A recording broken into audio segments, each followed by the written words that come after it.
خاصة ونادي الطلبة هذا الموسم يختلف بالتأكيد. یانەی تەڵەبە بۆ ئەم وەرزە جیاوازە و دەبێت جیاوازیش بێت لە وەرزەکانی ڕابردوو دوای ئەو گرێبەستە باش و نیایەبانی ئەنجامی داوە لەگەڵ یاریزانە بەتوانەکان وا دەبێت ڕکابەری لەسەر نازناوەکە بکەین بۆ ئەوەی بەدەستی بهێنین و هاندەرانی تەڵەبە دڵخۆش بکەین.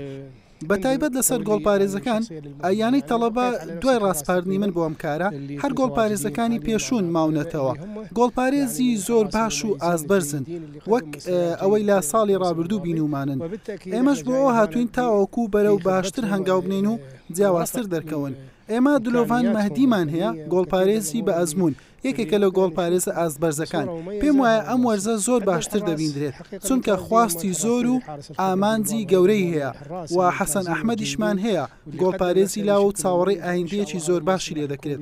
گۆڵپارێزەکانی دیکەش باشن و داوا لە خوای گەورە دەکەم سەرکەوتومان بکات.